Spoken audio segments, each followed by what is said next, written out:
Welcome to Something to Talk About. Thanks a lot for having us with you in your homes tonight. I am really looking forward to this interview with my old friend. Well, he's not old, but we've been friends. We're both old. I don't know how to roll that one back. I'm just going to go with it.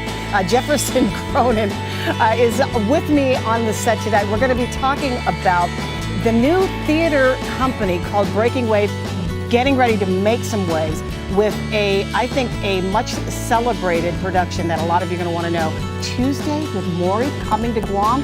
That's ahead on Something to Talk About. Come on back.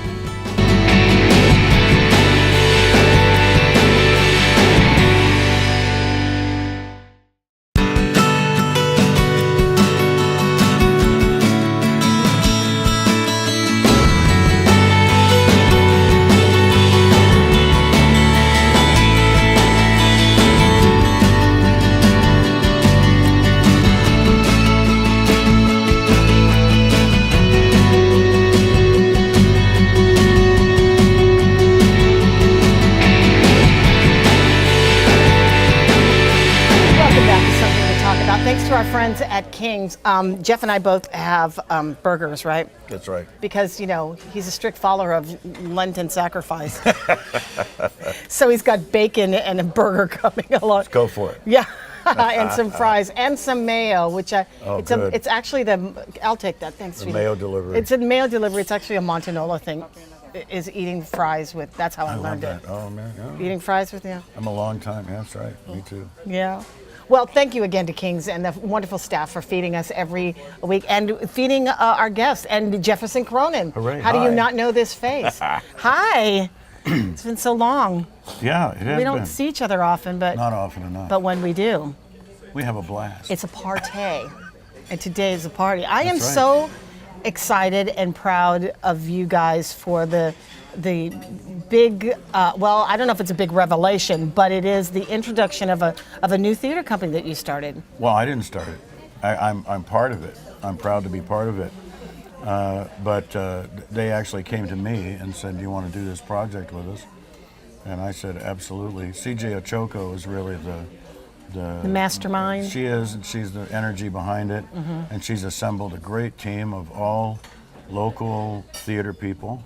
Many of them are UOG theater grads, and they've started the Breaking Wave Theater Company. Breaking Wave Theater Company, which the first thing out, is that your burger? We could take it. Yeah, come on. Sure. In. Yeah, why not? We just get everybody, the whole King's family on television. Thank you so All much, right. Martin. Appreciate it. Thanks a Wow, lot. that's awesome. That looks great, doesn't it? Yeah. All right. So, Breaking Wave Theater company started with CJ. She had this idea. She Yeah. came to you, and so now you guys are you partners in it, or is it primarily her? Well, she's the producer, and she's got the entire artistic and production team, and I just signed on to direct and perform in this show. The show, as I said in the opening, Tuesdays with Maury. That's right. A book by Mitch Albom. And a huge bestseller about, 12, Yeah. 13 years ago, something. And I know there are a lot of Guam folks who have read the book. Is that book being read in the classroom? you Yeah. think? Is it? In schools. It's part of the. That's what I understand. Wow, no yeah. kidding. That's what I understand. And and it was made into a TV movie too. Yeah. Jack Lemmon and Leguizamo. But this is the play version, and written by Mitch and Jeffrey Hatcher, and it's a great little piece, and it's, I think, really appropriate for the first show for the new theater company, because it's a great story about redemption and love and learning, you know. It's about the relationship between these two guys, Mitch and Maury. Maury is Mitch's Professor? old professor from Yeah. college. Yeah. And the Tuesdays part is the weekly visit. Right. Right, And okay. Mitch goes to see him every Tuesday toward the end of his life, because Maury gets ALS.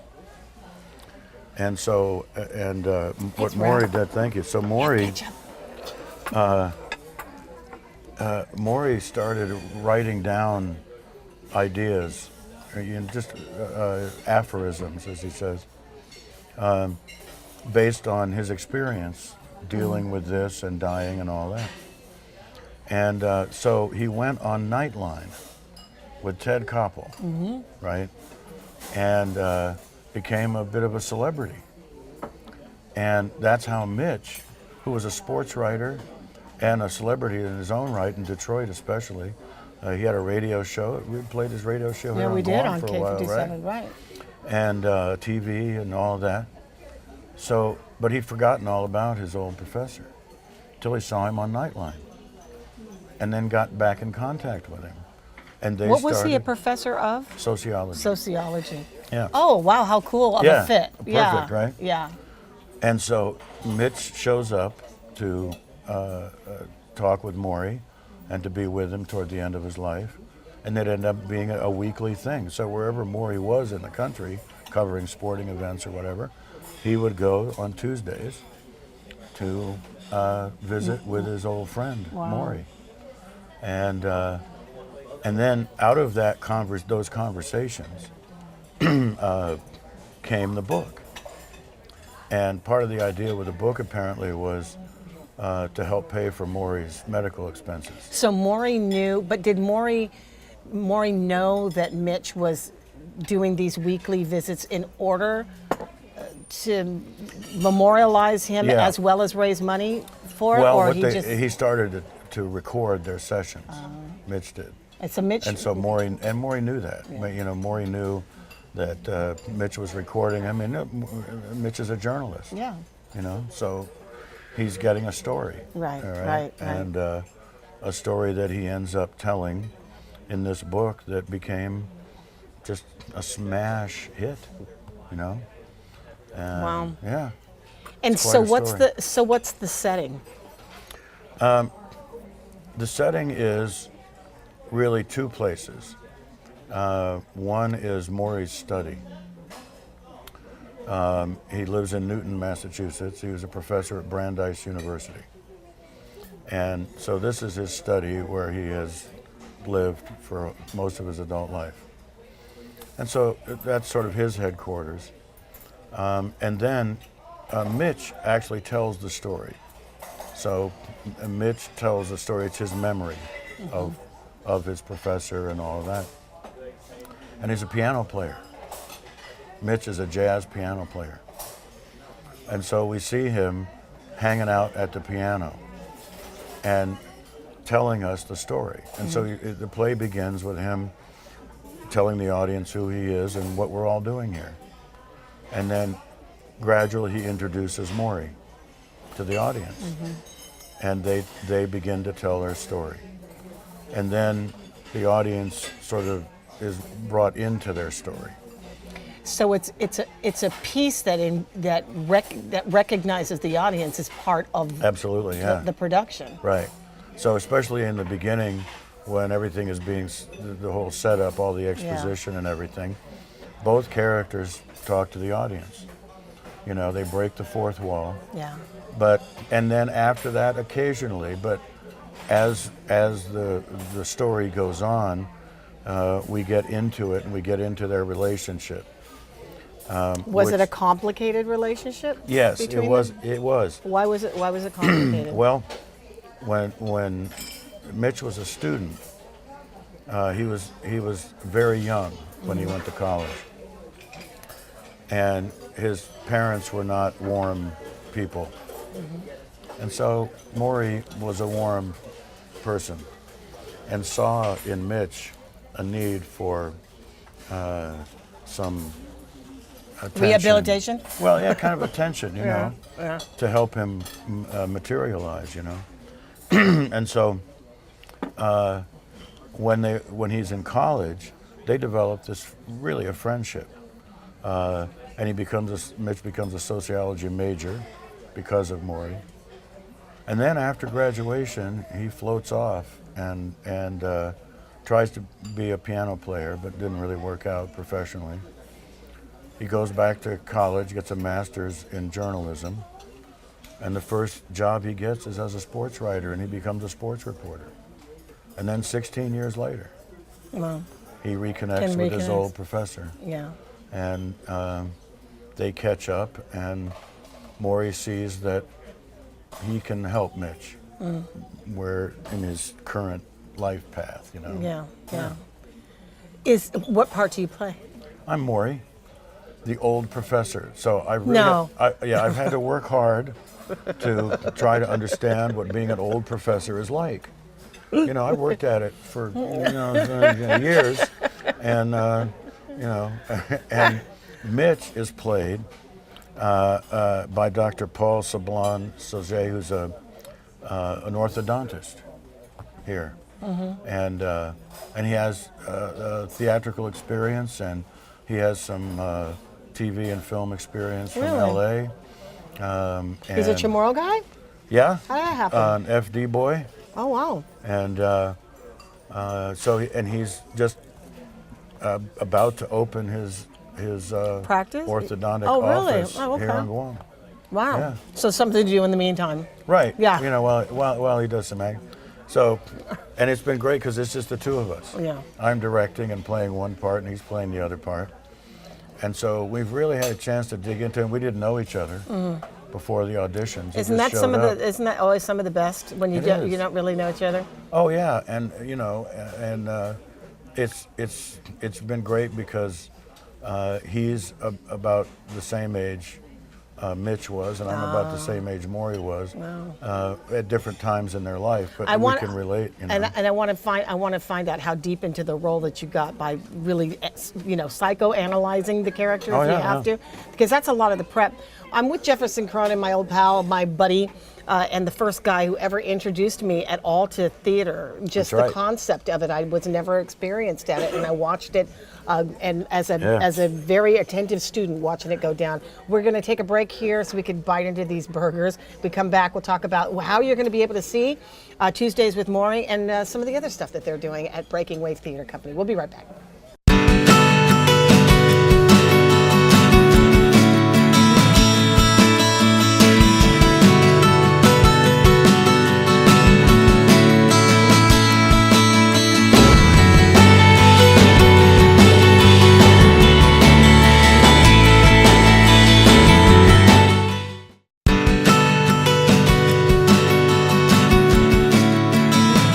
Welcome back to Something to Talk About. Jefferson Cronin here at the dining table eating some noshing on good old-fashioned French fries and cheeseburgers. Not bad, huh? Pretty good.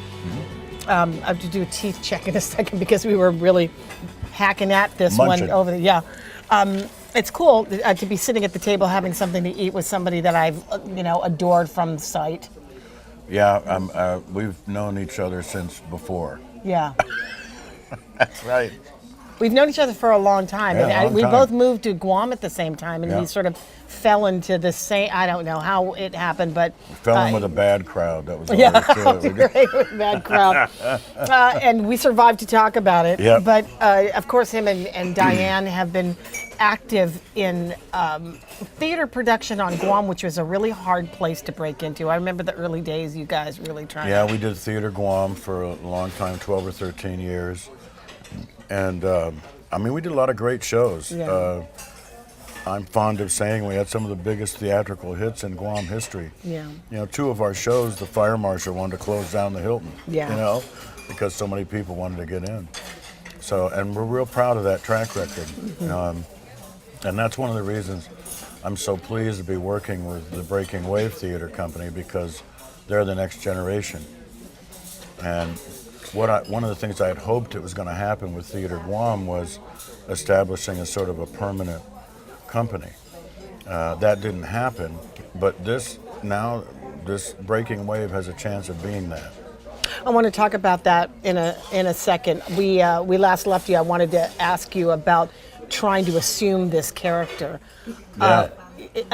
When you're playing a character, you've been in this business a long time. When you're playing a character that is really much different than you are, you got to try to figure out a way to get inside their head. Yeah. It's different than the characters that you've written for. You've written your own plays. Oh, it's different, yeah.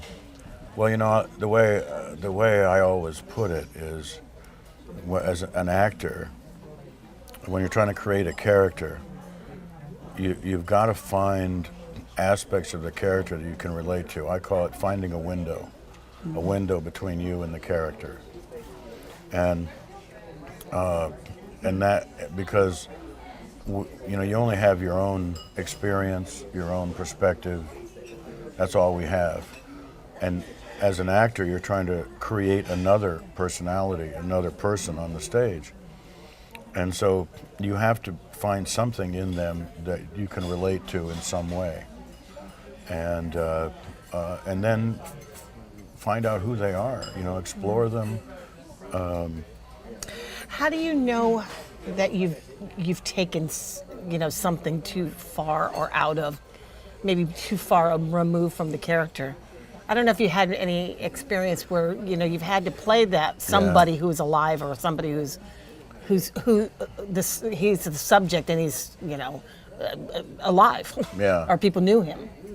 Yeah, that's a really interesting challenge because playing a real person and playing a fictional character are different. But the real person is actually a fictional character because I didn't know Maury, and so all I know is what's on the page, what's in the script, what do the words tell me, and that's what I go by. An actor, you have to do that. You can't try to recreate another person, not a real person, but a dramatic character. And that's what you're doing. So you find out what you have in common with them, or and I don't. I'll tell you. Here's one. I worked a long time ago. I was at the Wisconsin Shakespeare Festival, and I did Macbeth. And the woman who's playing Lady Macbeth, who was a fine actress, in an audience talkback one time, she was asked a question, well, you seem like such a sweet person. How can you possibly play this evil character of Lady Macbeth? And she goes, oh, well, we're just alike. And the woman says, what do you mean? And she goes, well, we're both very ambitious. So that's what she found in this character as we see in the audience as evil, but she saw her as an ambitious woman, just like her. Right. And so. So if you latch on to something, then it's much easier to identify, no matter what that something is. Right. But is there always a latch? Is there always? You got to find one. Okay. You got to find one. And sometimes it's more difficult than others to do that. Oh, absolutely. Especially in characters that aren't so sympathetic. Yeah. Like a Lady Macbeth, you got to find a character that does bad things, or is, things that you as a person would never do, couldn't do, wouldn't consider doing, have no relationship to. Right. You got to find somewhere into that character. That's what acting is. Right. And so, did you have to do much research on Maury other than what? A little bit. Did you go back to the Ted Koppel interview? Did you? Well, not really. I read the book, which I hadn't done before. So I read the book, and but here's the thing. I've been a college professor for a long time, and the age Maury is when he first meets Mitch is the age I am now. And then Maury goes for another 16 years. And so I'm a teacher. I relate to Maury in that way completely. So it was easy. So my window into him it's right there in front of me. You had everything in common from on the outside, but is there anything more complicated about his personality that is going to be a little more harder to express? Well, in a way, I suppose. He is, he's originally from New York, from a Jewish immigrant family, and has been in Boston for many years. And you're not. And that's, I'm not. That's right. And as a matter of fact, there's a few Yiddish lines, that I've had to figure out. Perfect, But it's all scripted? Is it all totally scripted for you? Do you depart at all? No. No. Not on something like this. It's well written, it's tight, and and so we hit now. we have some leeway. There's music involved, stuff like that. We've got some, it's interesting because he's a piano player. Mitch is a piano player. Yeah.